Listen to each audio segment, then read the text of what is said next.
Isso é verdade. Isso é O verdade. celular Tá, estava fora da calor. tomada e superaqueceu. Mas foi bom você citar Uberlândia, porque agora vamos conversar com uma importante representante de lá, Uberlândia, Sacou? com o assunto Conselhos Tutelares. Bom dia, vereadora Cláudia Guerra, Bom dia, Cláudia. Bom pelo dia, Como PDT. você maravilhosos, está? Rafael. Bom dia, Bruna. Bom dia ao Fábio Panunzi, onde ele estiver também. Maravilhoso. Tudo bem com Eu, Ih, mas tô, você? aqui é só a Panúzia e o Brusa hoje. O eu, já, Fábio Show não de eu, já tá te, aí. bola. eu já te coloquei em evidência, Cláudia, porque você escreveu ali embaixo, Uberlândia passa vergonha nacional. É disso que a gente vai É falar, né? verdade. Ela é triste, é meio cômico. O jeito E que você é escreveu eu achei engraçado, mas é triste, né? É Então, deprimente. Cláudia, você escreveu, né, pro Panúncio e ele me escreveu correndo, né, para falar sobre, né? Bom, primeiro, minha solidariedade a você, né? É. É bizarro o que tem acontecido, sabe, Cláudia? Você, a Duda Hidalgo também, sabe? Enfim, quantas mais mulheres vão ter que receber é, ameaças de estupro, sabe? E caramba, você, tipo, Cláudia, ainda vou trabalhar com você na próxima eleição, viu? Já estou te avisando. Enfim, Oba! eu queria que você falasse aqui para a gente dessa denúncia gravíssima aqui, né, das eleições, né, municipais dos Sim. conselheiros tutelares, que infelizmente não era muito divulgado. Agora, e bom ponto de vocês, viu? Vereadores, prefeitos, deputados fazerem isso, porque antes eu não sabia. Esse ano eu vi muita gente divulgando. Sim. Bom, primeiro contextualizar, né? Aqui em Uberlândia, as eleições para conselhos tutelares, elas. E desde que eu entrei no mandato, em 2020 para 2021, que eu venho questionando o Ministério Público, que as eleições não são democráticas, que deveria toda a população votar, conforme em todo o país, e que aqui são cadastradas organizações da sociedade civil ou públicas, enfim, e somente essas organizações é que indicam o representante para poder votar em conselheiros e conselheiras tutelares. Vamos lembrar que conselheiros e conselheiras são extremamente importantes, eles têm a missão de promover crianças e adolescentes na cidade, de acudir com relação a maus tratos, violência sexual, violência doméstica, articular-se com toda a rede de enfrentamento, enfim. E aí, o que aconteceu esse ano? Toda uma divulgação no país inteiro de que as eleições ocorreriam e Uberlândia permaneceu com essa história de cadastrar apenas instituições e essas cadastradas poderem votar. E o país inteiro, todo mundo votando de forma direta, ou seja, aberta à população com urnas, como se fossem eleições para prefeito, para vereador, ou para deputado, ou para a presidência da República, com urnas eletrônicas bonitinhas e democraticamente toda a população podendo se expressar, porque os conselhos tutelares, eles são da cidade. Só que aqui, da forma como aconteceu em Uberlândia, e somente 3 cidades do país passaram essa vergonha nacional e internacional, e, lamentavelmente, Uberlândia foi uma delas, que é a segunda cidade maior do estado de Minas Gerais. Ô, Jesus! Isso E aí, que o eu ia que te acontece? perguntar, principalmente Uberlândia, eu não lembrava o nome das duas Sim, cidades. O que Uberlândia aconteceu em hoje, Uberlândia? porque Uberlândia hoje deve ter 1 milhão de habitantes para mais, apesar do IBGE ter subestimado esses dados e já ter contestado. Então, o Sem que contar os aconteceu que aqui? derreteram no meio do caminho, né, nesse calor. Menina do céu, você não tem noção, só emoção. Eu ainda no climatério, lá. E aí, sua linda, o que aconteceu? Uberlândia permaneceu nessa tranqueira de eleição indireta. A maior parte das... Aí, sem divulgação também, nem para indireta fez divulgação, sem transparência, democracia no lixo, né, TV Democracia?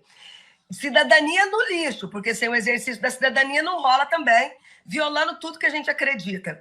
E o que acontece? A maior parte das instituições cadastradas, escolas da rede municipal. E à frente... Não. Ô, caraca. Calma, ela já volta, ela já Já volta. volto. Eu vou abordar. Voltou. Retoma um Voltou? pouco. Retoma de. Putz, eu Voltou. até perdi. Mas os últimos 5 segundos, cara, Cláudio. E aí, o que acontece? A maior parte das instituições cadastradas foram escolas da rede municipal. cujas Sim. diretoras é que votam. E as diretoras são cargos comissionados da prefeitura, cargos de confiança do prefeito. Ou seja, o que aconteceu aqui? Um aparelhamento dos conselhos. Porque, de fato, quem tem o poder de decisão acaba sendo o prefeito, o executivo, que elege conselheiros e conselheiras para a cidade, e não os cidadãos da cidade. Mas teve mais. O Fábio Panunzio, maravilhoso, meu amigo, cutucou no domingo, as eleições foram domingo.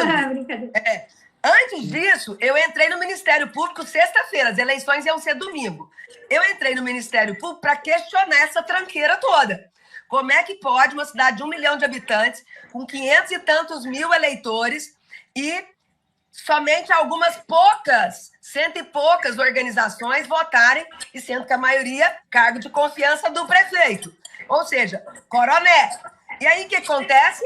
Entrei no Ministério Público, no domingo as eleições aconteceram.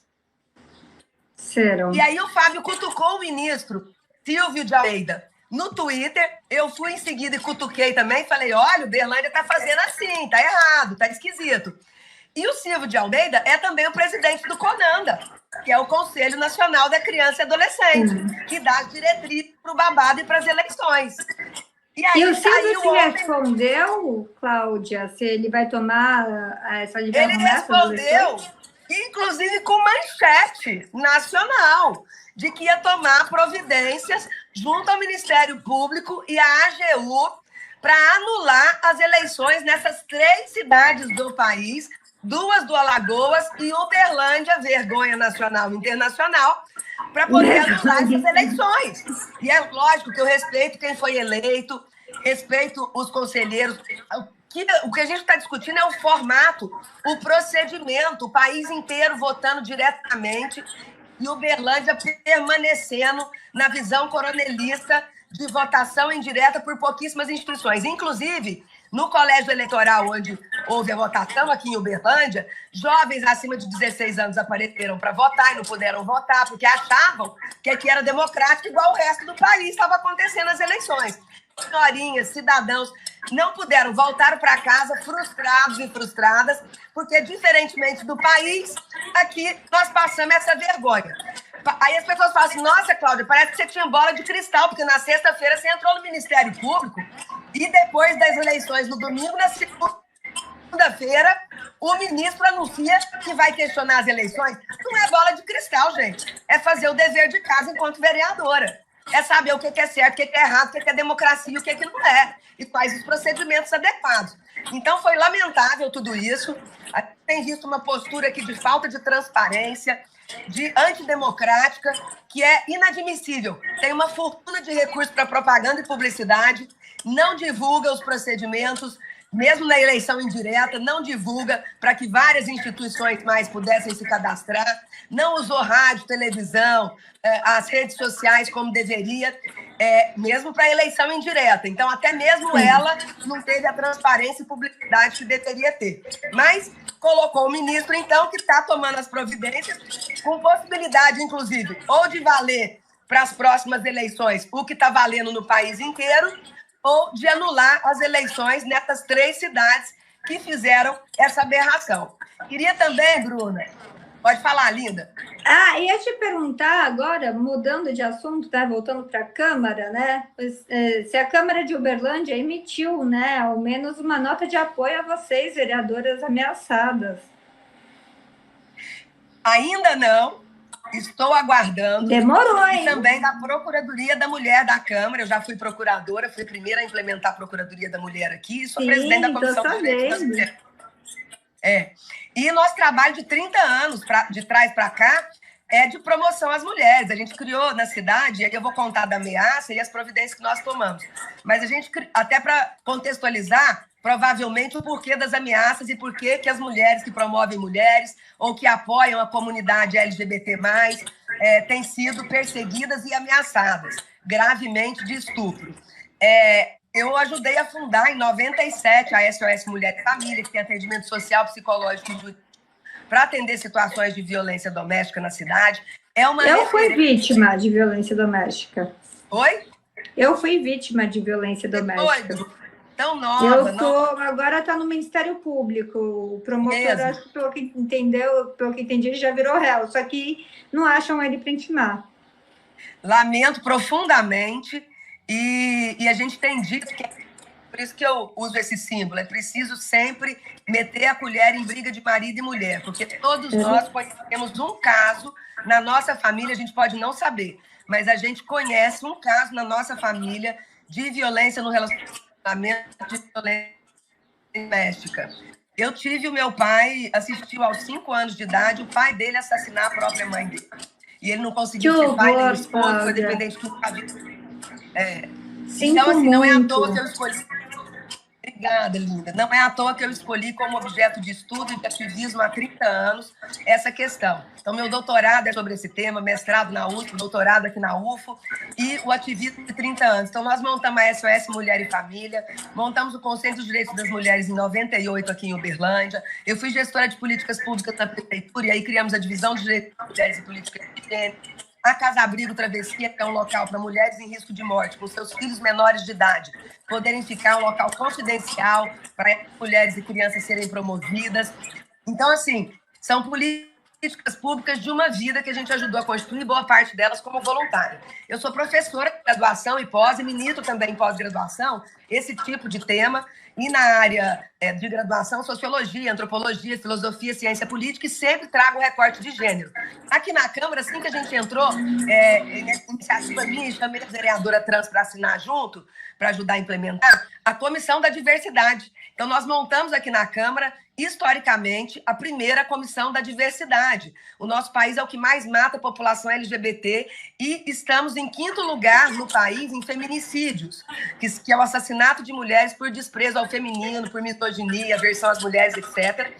E o nosso estado de Minas Gerais, até 2022, o Fórum de Segurança estava em primeiro lugar em feminicídios. Então, eu estou nessa história até o pescoço.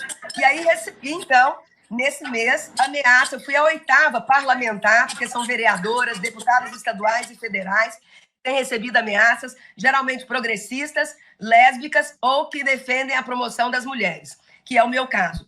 E aí, ameaça por e-mail institucional, veio o e-mail, eu estava na sessão, a assessoria imprimiu e me deu, eu li na hora, muito assustada, porque era um e-mail contendo ironia e dizendo que eu lancei recentemente para indicar a emenda impositiva do Legislativo, que a gente tem agora 1% do orçamento do município, vai para o Legislativo, dividido entre 27 vereadores que nós somos aqui pela quantidade de habitantes na cidade. A gente tem recurso para indicar, a gente não põe a mão nele, mas para indicar para projetos sociais, da saúde, do desenvolvimento social, etc., educação. E aí eu pus, que eu acho que é mais adequado, um chamamento público, ao invés de direcionar para a gente que eu conheço. E aí a pessoa começa o e-mail, exatamente, a assinatura é de um tal Astolfo, que a gente imagina que seja um grupo da Deep Web, essa internet criminosa, mais difícil de localizar IP e tudo. E aí começa exatamente assim, de que viu o meu edital e que ia concorrer com uma proposta na área da saúde para estupro corretivo terapêutico de lésbicas. E que sabia onde eu moro, portanto, a ameaça foi a mim, mas também a minha família, sabia onde eu moro, que eu estava com a roupa tal e descreve a roupa na sessão do dia tal, então alguém que vem acompanhando, que ia usar, inclusive, a minha colher para o estupro corretivo na minha casa e faz uma série de comentários de mau gosto com relação ao meu corpo, com insinuações sexuais, etc., e finaliza Astolfo não sei das quantas.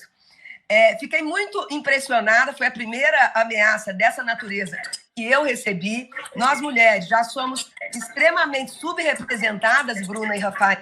Só para vocês terem uma ideia, em 130 anos de legislativo aqui na Câmara, somente 20 mulheres entraram como vereadoras, e nós somos a maior parte da população das eleitoras de mão de obra economicamente ativa que sustenta esse país e essa cidade. E essa subrepresentação absurda. Na legislatura que eu entrei, 20 homens entraram. Então, em um ano, 20 homens entraram. Em 130 anos, 20 mulheres entraram no Legislativo de Uberlândia. Nunca presidiram a mesa diretora, por mais que tenham mais escolaridade que os homens e, portanto, são qualificadas, enfim. E ainda temos que passar por isso. Quer dizer, quantas mulheres vão se desencorajar e as famílias vão pressionar para elas saírem desses espaços de poder? Não é o meu caso, meu marido é um grande apoiador, em casa a gente divide tarefas, eu não tenho que escolher entre ser vereadora, mãe, esposa, dona de casa, porque a gente divide tarefas e cuidados, os dois trabalham para morrer 3 turnos. Mas quantas casas e famílias não vão pressionar as mulheres para saírem desse espaço por conta dessas ameaças? Então, não deixa de ser uma forma de tentar silenciar a voz das mulheres, não deixa de ser uma forma de tentar frear as mulheres, né? E só mulheres estão sendo ameaçadas. Então, é canalizada para mulheres progressistas, para mulheres lésbicas e mulheres que apoiam a diversidade, essa pauta e a promoção das mulheres.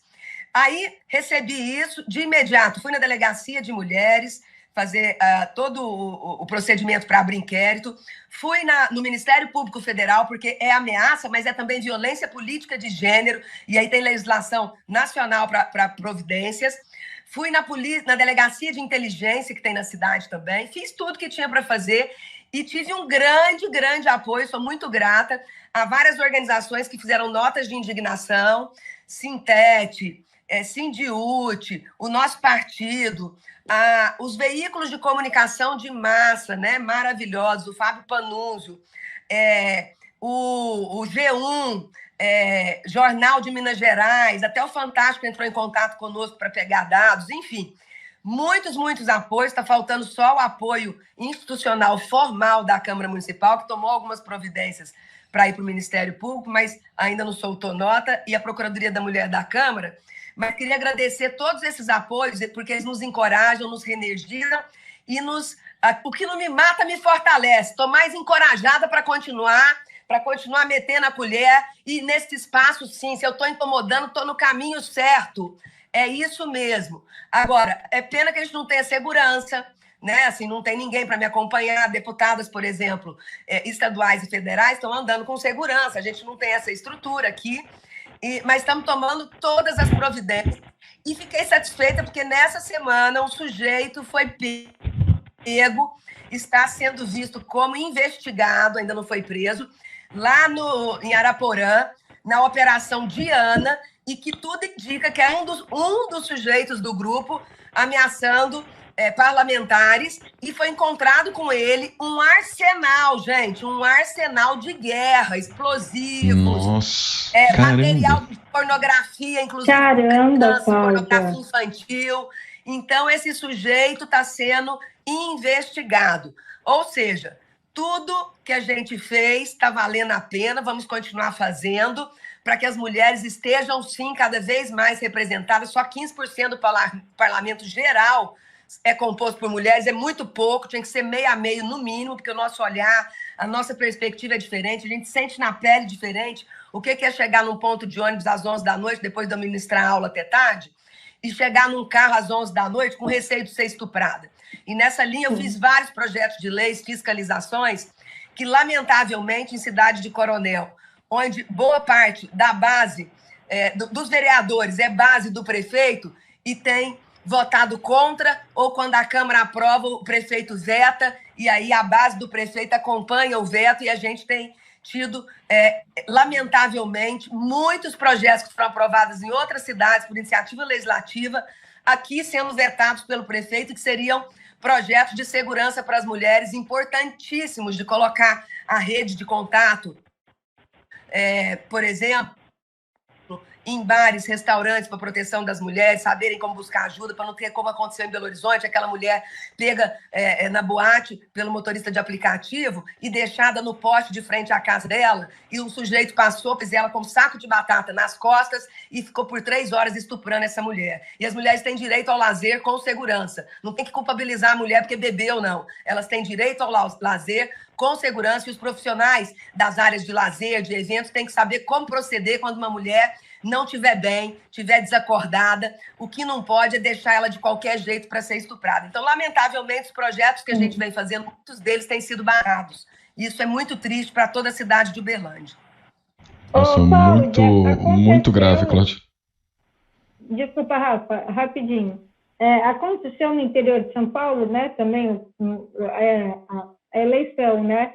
Uma das 3 eleitas de uma cidade, que eu não vou falar o nome, ela foi eleita. Só que olha só o que acontece. Ela tem um companheiro agressivo, que ela tem uma filha pequena que não é dele, tem um companheiro agressivo que já teve já tinha um mandato de uma medida protetiva, e mesmo assim ela conseguiu se eleger. E o que pesou para eles? E um colega meu, um amigo meu, foi extremamente ameaçado só por fazer panfletagem para ela.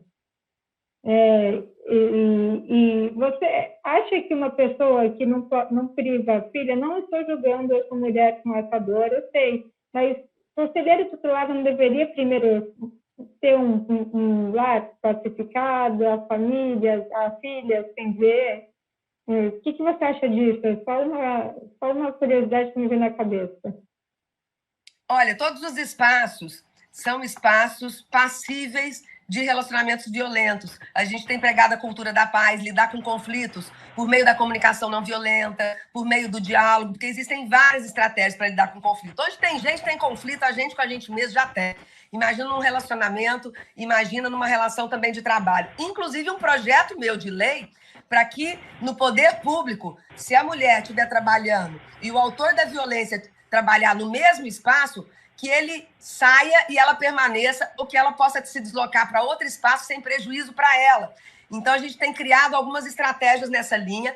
O que a gente orienta muito é realmente buscar ajuda. Porque quando não se busca ajuda para colocar o limite, há possibilidade de intensificação dessas ameaças, intensificação dessas violências, o que é lamentável e, no limite, pode acontecer como aconteceu com a professora Alessandra, nessa semana que passou aqui em Uberlândia, tiro na cabeça do ex-marido por conta de término de relacionamento, que é bem aquela história, se não vai ser minha, não vai ser de ninguém, e ele ainda tentou suicídio. Ela está no hospital se recuperando, ele também, porque tentou suicídio, e isso é lamentável. Então, não importa se é num relacionamento conjugal, num relacionamento afetivo, ou entre pessoas que trabalham juntas, é muito importante a busca de ajuda. Hoje nós temos uma rede muito completa no país, Uberlândia tem uma rede muito completa, cidades menores nem tanto, com delegacias de mulheres especializadas, quando não tem de mulheres tem a geral. Aqui em Uberlândia tem o Nua Vidas, que é o Núcleo de Atenção Integral à Violência Sexual, que é referência no país, inclusive em saúde, direitos sexuais e reprodutivos, até para fazer o aborto legal, que nem o caso daquela menina de 10 anos que foi estuprada pelo tio e pelo avô. 2 vezes. Sim, e que viria para Uberlândia para o procedimento, mas por forças superiores teve que ir para o sul, e aqui a Helena Paro do Nua Vidas é que teve que orientar, porque tinha um protocolo para uma criança de 10 anos, e ali ela teve 2 casos, 2 situações do aborto legal, por ser uma criança no teu corpo para gerar 10 anos e por ser estupro, né? Enfim, e não vou nem discutir aborto aqui, porque aqui não é o lugar, mas existe o aborto legal no país para essas situações e para risco de vida da mãe e anencefalia, criança sem cérebro, enfim. Também existe defensoria pública, que é advogada, gratuito, para a pessoa poder buscar. Em várias câmaras municipais, tem a Procuradoria da Mulher, que eu instituí aqui em Uberlândia, e a Comissão dos Direitos das Mulheres. A gente tem nos serviços de faculdades também atendimento e orientação jurídica. A Casa Abrigo, que eu mencionei, que a gente ajudou a constituir lá em 2002, em algumas cidades tem também. Então, é muito importante a sua questão, que as pessoas que vivam o problema entendam que ele pode se intensificar. Por outro lado, a gente compreende a complexidade que é viver violência com quem você investiu sonhos, projetos, filhos, sexualidade, sentido de natureza positiva, confiança, achando que é seu porto seguro. A gente entende perfeitamente e, por isso, a escuta tem que ser ativa, uma escuta sem preconceito, sem julgamento, que encoraja a pessoa a vir para o atendimento e permanecer nele. A nossa ONG SOS Mulher e Família tem atendimento continuado, social, jurídico e psicológico gratuito. E tem esse tipo de serviço em várias cidades. Então, é muito importante a busca de ajuda. Onde tem violência, todo mundo perde e, por vezes, a família inteira e até outras gerações saem machucadas, como foi o caso do meu pai assistir o assassinato da mãe dele e eu não poder ter pai. Eu não vivi aquilo, mas eu fui impactada por aquela situação. Então, é muito importante a busca de ajuda. E eu sei que existe o medo, a vergonha perante a sociedade, mas, olha, a cada 2 minutos, uma mulher é agredida no nosso país e os dados são ainda maiores que esses, porque são subnotificados. Nem todas buscam ajuda, então não há registro de todos os casos. Eles estão abaixo da realidade. Muito importante. E existem os mitos também, né, Bruna e Rafael? É aquela coisa de que... mulher de malandro, gosta de apanhar, essas coisas só acontecem com pobre, com gente sem instrução. Mito! Não é verdade. Acontece com todas as classes sociais, raças, etnias e faixas etárias. É claro que, estatisticamente, os feminicídios acontecem um pouco mais com mulheres negras, pelo Fórum de Segurança de 2022, 62% mulheres negras, mas essa é uma violência, lamentavelmente, muito democrática. Ninguém gosta de apanhar, está sofrendo, mas existem os fatores inibidores da busca de ajuda que eu mencionei. Às vezes, inclusive, as crenças, e eu respeito toda religião, toda fé, desde que promova as pessoas, pregue o amor, a alteridade e empatia, porque senão é outra coisa. E aí não é de Deus, não é de Jesus, não é de Alá, não é de Buda, não é de Maomé, nem Assã. Aí é do coisa ruim. Né? Se for para destruir, é do coisa Cláudia, ruim. A gente solidariza fortemente. A gente não tem muito tempo hoje também, porque estamos com um programa especial e várias entrevistas aqui já estão se intercalando. Mas estamos atentos. Programa espetacular. Obrigada, Cláudia. Se quiser mandar um pix, transforma vidas, dá informação com responsabilidade social e sem fake news. Vocês são maravilhosos. Parabéns, Bruna, linda. Parabéns, Rafael, Fábio. Para a gente conversar com mais tempo, viu, Cláudia? Beijão, muito obrigada. Obrigada.